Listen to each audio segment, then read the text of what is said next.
आज हम class 10th का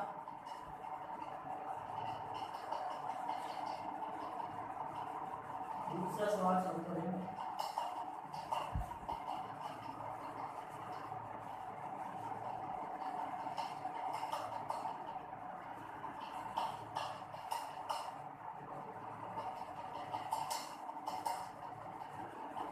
राज्यसभा का संगठन बताइए।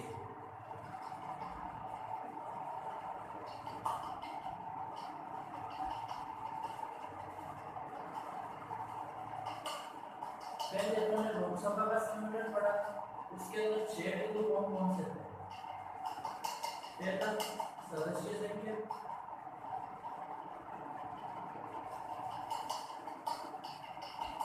दूसरा निर्वाचन,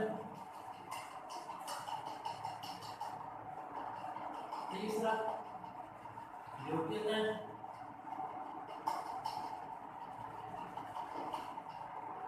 चौथा बैठक या मीटिंग,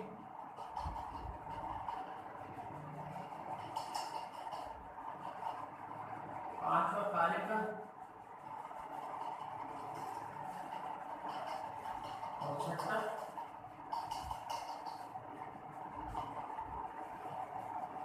अधिकार। तो ये 6 गुण अपने को इसमें भी ध्यान रखना है।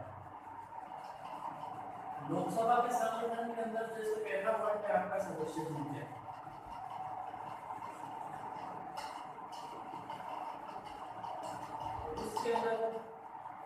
उसके अंदर अधिकतम संख्या कितनी थी? 552 लोकसभा में। राज्यसभा में सदस्य संख्या में अधिकतम संख्या हो गया आपके 250।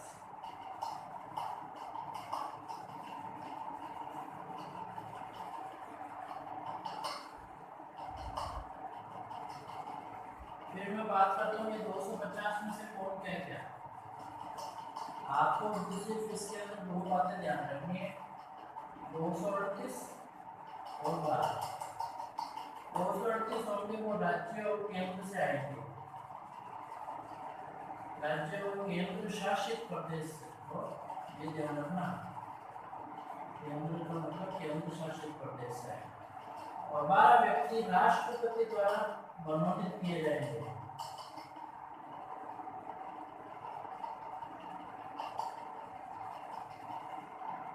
राष्ट्रपति द्वारा मनोनीत और चयनित 2 शब्द हैं,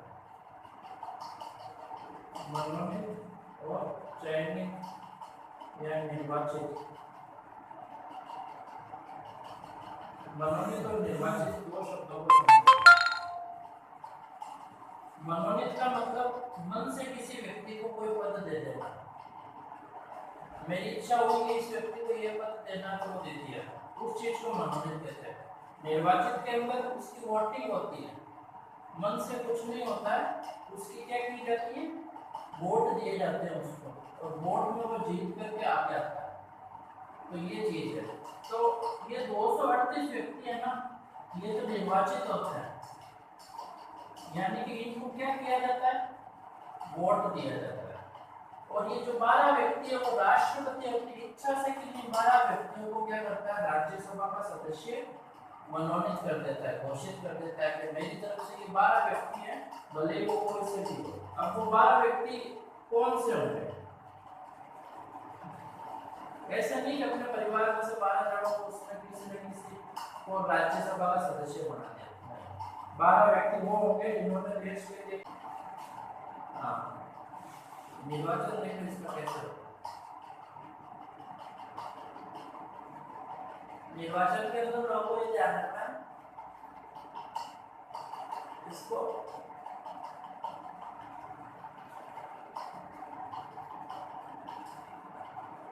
उसमें जनता वोट देती थी, इसके अंदर इनका अप्रत्यक्ष रूप से चुनाव होता था, रूप से राज्य व केंद्र शासित प्रदेश के विधायक यानी कि एमएलए के विधायक एमएलए चुनाव करते हैं। अब देखो होता क्या है, केंद्र और राज्य दो चीजें अपने यहाँ पर, ये पूरे भारत का है और ये एक राज्य का है। तो राज्य को चलाने के लिए जो चुनाव होते हैं, राज्य की जो सरकार का जो निर्माण होता है उसको विधानसभा के चुनाव बोलते हैं, और अपने केंद्र की सरकार का जो चुनाव होता है उसको लोकसभा के चुनाव बोला जाता है। विधानसभा के चुनाव में जो व्यक्ति जीत करके विधानसभा के अंदर बैठता है उसको MLA कहा जाता है, member of legislative assembly. Hindi के अंदर इसको बोला जाता है विधायक। लोकसभा के चुनाव में जो व्यक्ति जीतता है उसको MP बोला जाता है, मेंबर ऑफ पार्लियामेंट, और हिंदी के अंदर इसको बोला जाता है सांसद। ये राज्य में मतलब ये केंद्र में बैठते हैं और ये राज्य की सरकार चलाने का काम है। तो ये जो विधायक होते हैं हर एक स्टेट में, जैसे मैं राजस्थान की बात करता हूँ तो राजस्थान में ऐसे व्यक्ति 200 हैं जो राजस्थान की विधानसभा के अंदर जनता का प्रतिनिधित्व करते हैं, यानी कि 200 MLA।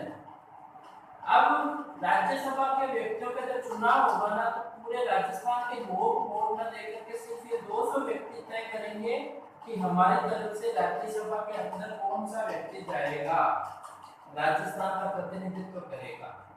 तो इस टाइप से ये इनका बताया जाएगा। तो ये चीज आपको ध्यान रखनी है। इनका निर्वाचन कौन करता है? अप्रत्यक्ष रूप से राज्य और केंद्र शासित प्रदेश के विधायक इनका चुनाव करते हैं। फिर तीसरा पॉइंट है आपके योग्यता।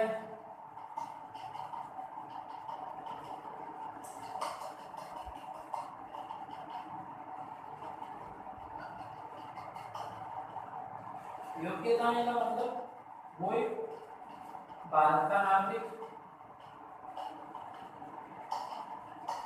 पागल और दिवालिया नहीं होना चाहिए, लाभ के बदले कायल नहीं होना चाहिए। चौथा जो पॉइंट है वो ध्यान रखना है अपने को, आयु इसके अंदर 30 वर्ष है। न्यूनतम आयु कितनी है? उसके अंदर न्यूनतम आयु 25 वर्ष थी, इसके अंदर न्यूनतम आयु 30 वर्ष है। फिर चौथा बैठक के अंदर वही है, वर्ष में 2 और 2 के बीच में कितने माह से अधिक का अंतर नहीं होना चाहिए? 6 माह से अधिक अंतर नहीं होना चाहिए। 6 माह से अधिक का अंतर नहीं होना चाहिए। 5वां कार्यकाल, उसमें कार्यकाल कितने साल का था? 5 वर्ष, इसके अंदर 6 वर्ष का रहेगा। यानी कि राज्यसभा के जो मेंबर एक बार चुन गए वो 6 वर्ष तक अपना कार्यकाल पूरा करेंगे, और हर 2 साल में प्रत्येक 2 वर्ष में 33% सदस्य नए निर्वाचित होते हैं तथा 33% सदस्य अपना 6 वर्ष का कार्यकाल पूर्ण करते हैं। कैसे?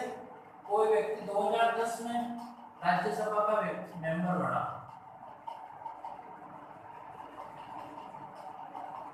ये 33% व्यक्ति है तो 2010 में उनकी सदस्यता हुई, तो इनकी सदस्यता कब खत्म होगी? 2016। अब कोई व्यक्ति 2011 में 33% बना या 2012 में, इनकी सदस्यता कब खत्म होगी?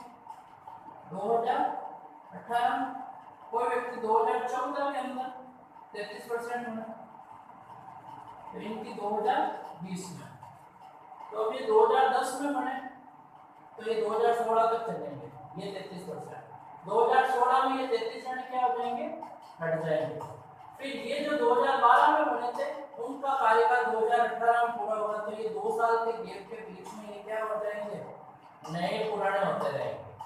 हर 2 साल में ऐसा सिस्टम इन्होंने सेट कर दिया है कि हर 2 साल में 33% व्यक्तियों का 6 साल का कार्यकाल पूरा होता है और उनकी जगह पर नए 33% व्यक्ति अपना पद ग्रहण करते हैं। फिर जो छठा पॉइंट है अपने अधिकारी, तो अधिकारी यही होते हैं, एक तो होता है इसके अंदर अधिकारी के अंदर थोड़ा सा बात ध्यान रखनी है कि अधिकारी कौन होते हैं।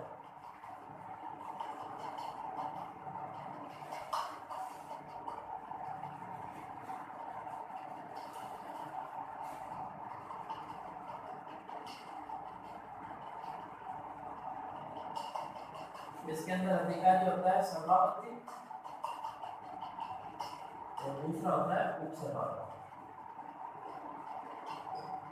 सभापति क्या कार्य करता है? पहली बात तो सभापति कौन होता है, उसके अंदर जो होता था वो स्पीकर होता था, अध्यक्ष है स्पीकर, जो 19 में से 552 में से किसी एक को चुनाव कर लेते थे वो। अब मैं बात करूँगा सभापति का, तो आपको ये भी ध्यान रखना है कि सभापति इनका फिक्स होता है, वो होता है भारत का उपराष्ट्रपति। राज्यसभा का जो सभापति रहेगा वो भारत का उपराष्ट्रपति रहेगा, वाइस प्रेसिडेंट ऑफ इंडिया। ये भी राज्यसभा की कार्य प्रणाली सुधारेगा या कार्य प्रणाली कार्य प्रक्रिया शुरू करेगा, खत्म करेगा, सारा इसके हाथ में। उपराष्ट्रपति अनुपस्थित रहता है तो उनमें से किसी एक को क्या बना दिया जाता है, उपसभापति। उपराष्ट्रपति की अनुपस्थिति में वो सभापति का पद संभालता है। इसके कार्य क्या होगी, राज्यसभा का अनुशासन बनाए रखना, बोलने के लिए टाइम देना, जो लोकसभा के स्पीकर के कार्य हुए राज्यसभा के सभापति के कार्य होते हैं। इस तरह से अपने को विधान व्यवस्थापिका में अपने को लोकसभा राज्यसभा पढ़नी है, लोकसभा और राज्यसभा पढ़नी है, तो संसद है उसके अंदर। हालांकि राष्ट्रपति अपन पढ़ेंगे, लेकिन राष्ट्रपति को अपन कार्यपालिका में पढ़ लेंगे, एक ही बात है कहीं पढ़े। तो लोकसभा का संगठन पढ़ लिया अपन, राज्यसभा का भी क्या पढ़ लिया, संगठन। अब इनके क्या पढ़ेंगे, एक ही सवाल पढ़ेंगे, कार्य, जो साथ में चला रहूंगा मैं। लोकसभा राज्यसभा सब साथ में चलेंगे, सवाल तो इनके अलग अलग है, लेकिन अपन इसको क्या करेंगे, नेक्स्ट वीडियो में पूरे व्यवस्थापिका कंप्लीट कर देंगे। इस तरह से आपका ये सारा है, इसको याद रखना है, और चीज समझ में नहीं है तो आप मुझे वापस मैसेज कर सकते हैं, मैं उसको समझा दूंगा पर्सनली। धन्यवाद।